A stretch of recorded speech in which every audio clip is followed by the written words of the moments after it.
Hey everybody, welcome. I have a quick question for you. Do you have to choose between what some call digital minimalism and having a second brain system? So that's an interesting question to me. And in this video, we're going to get into it. I'll see you in just a second.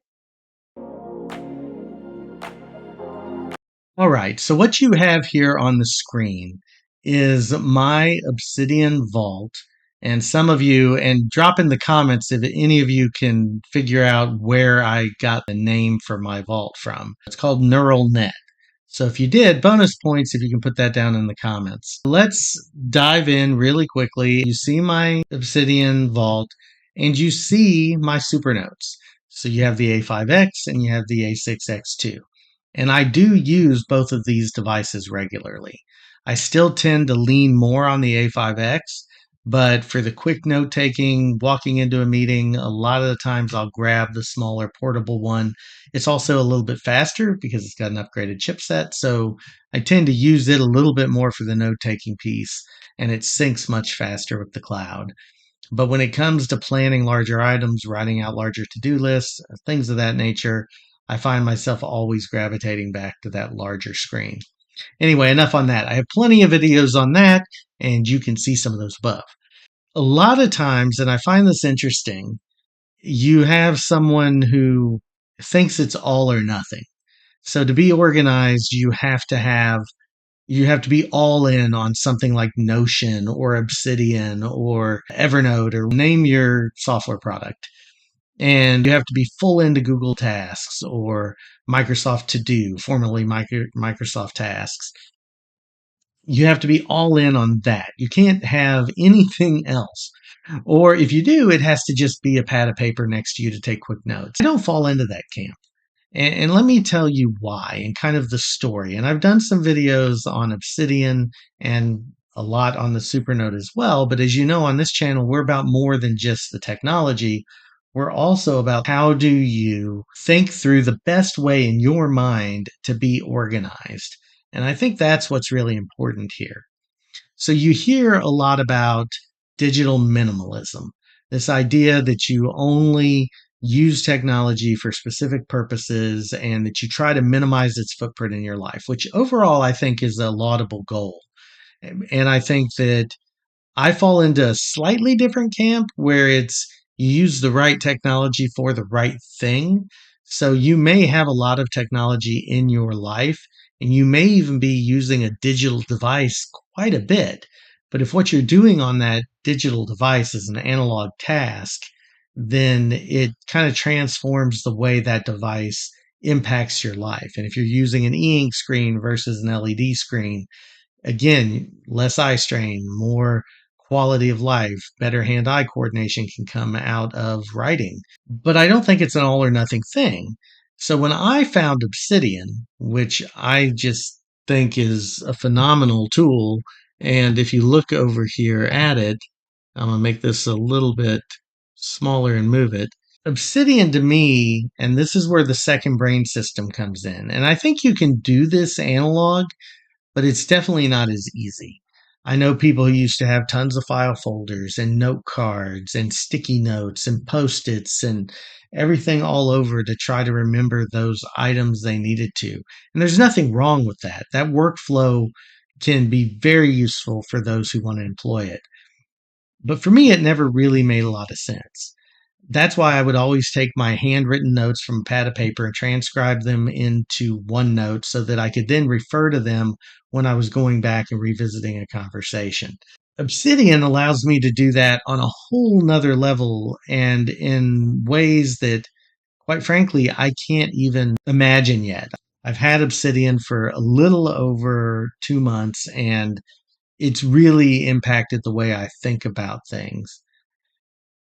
And I can't imagine doing that without the Supernote. And so the Supernote is analog. I'm taking notes, and then I pull in those handwritten notes that are recognized through the text conversion on the Supernote into Obsidian. And somebody says, well, why would you do that? What's the point? You can set up that second brain and those links in the Supernote to be able to access those files. And I agree, but we don't just live in that one ecosystem or that one way of being. We also live in an age of email. We live in an age of PDFs. We live in an age of attachments and video and all these other mediums. And I think that's where and why it's so cool that Obsidian comes in. I'm going to show you two quick things. This is going to be a very short video, but I want to show you how those look to me when I'm doing them. For example, I have attachments turned off. So you can turn off attachments tags. You can basically customize your map. So this graph that they give you, which I kind of think of as a mind map. And that's where the second brain piece comes in. As I began to get older, I realized I couldn't keep track of all the information that I have. So I'll data dump that into Obsidian so that I can then go ahead and pull it out later. Let's just give you a couple of examples. So today I was in a meeting and someone asked me about a specific topic. And when you go over these larger nodes, that's where you've had your most interactivity, your most connections. And here's my Valpo map of content. So this is where all of the things kind of start. But as you go further, you'll see here's my center. And what this shows is all of the notes, and this is just notes. I haven't even turned on attachments yet, that link back to the center that we work in. So all of the meetings, all of the one-off notes, whether they be digital or on the Supernote, it doesn't matter. They're all there. All of the contact sheets with different departments and meetings that we've had with those departments are all there. If I go here, the College of Engineering, you can see the same kind of thing. I can look back, and these are all of the related notes to the College of Engineering, whether it be individual faculty or whatever is happening. And then you can go over here and there's student life.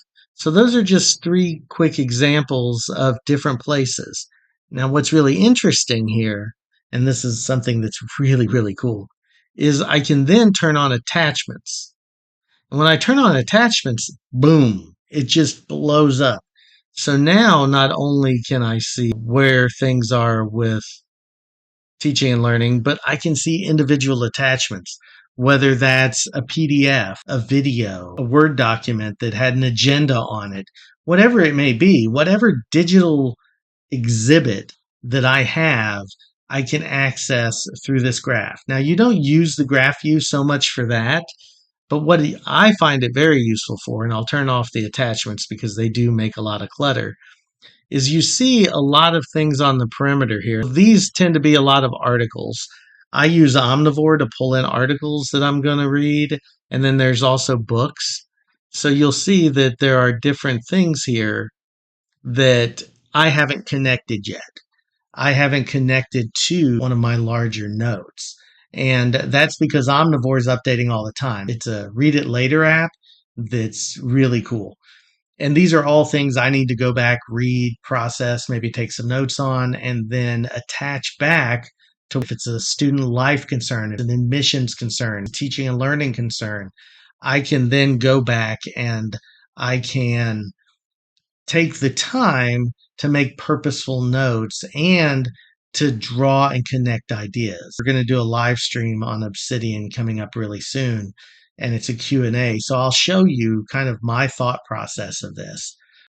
One last thing to think about with this that's really interesting to me is that it fights against linear thinking. And I'll do a follow-up video, and we're doing this live stream this weekend on Obsidian where we can do a full Q&A on this. That came out far ahead in the next live stream voting that you all have been doing. And if you haven't voted, please go to the channel, to the community, and vote on your favorite things. I have several polls in there. But one big thing is that you don't have to drop a note by creating a separate file. So what you see in here are connections. So I made it sound like these are just notes, and they're not. They're connection points.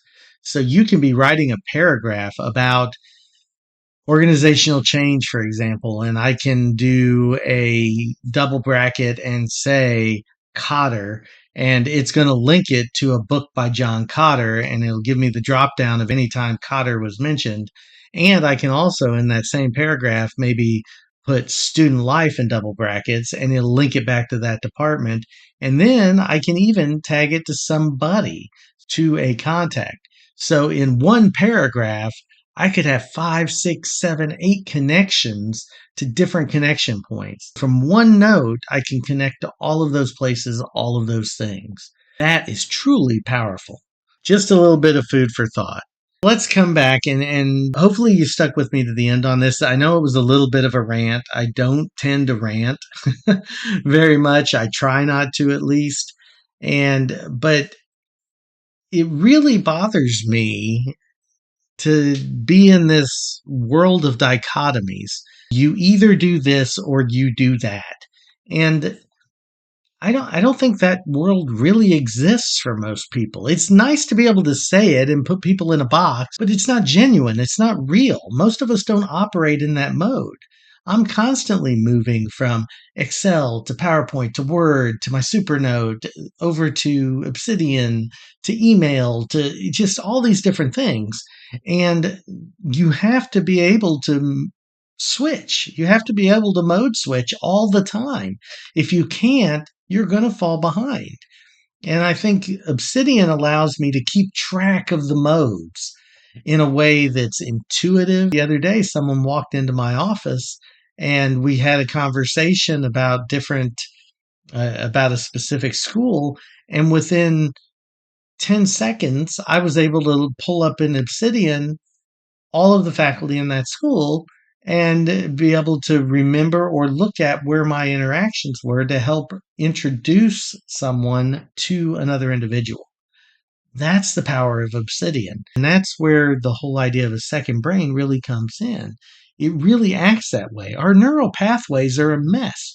We constantly are going through our minds trying to retrieve and pull and process and consolidate and connect different data points. Some people are very good at that. I used to be really good at it. And then you realize that you don't have to be good at everything. You can release bandwidth. You can allow yourself to focus on other tasks and to not keep every bit of information stored in your head. And quite frankly, we don't have enough room in there anyway. So using the computer, using a tool like Obsidian and the Supernote in conjunction to help you be able to harness the power of a second brain is tremendous. End of rant. Thank you so much for being here, supporting the channel. As always, very interested in your comments, your thoughts, your questions. Maybe this has got you thinking of what you want to ask this weekend when we do the Obsidian live stream. Please bring those questions with you. Drop them in the comments. Subscribe to the channel. Tell your friends. And check out all of my links in the description. Hopefully, you'll find something valuable. But like I always say, we live in a world of change, and you can truly be an agent of change if you bring yourself and your perspective to the table. Have a great day. I'll talk to you soon.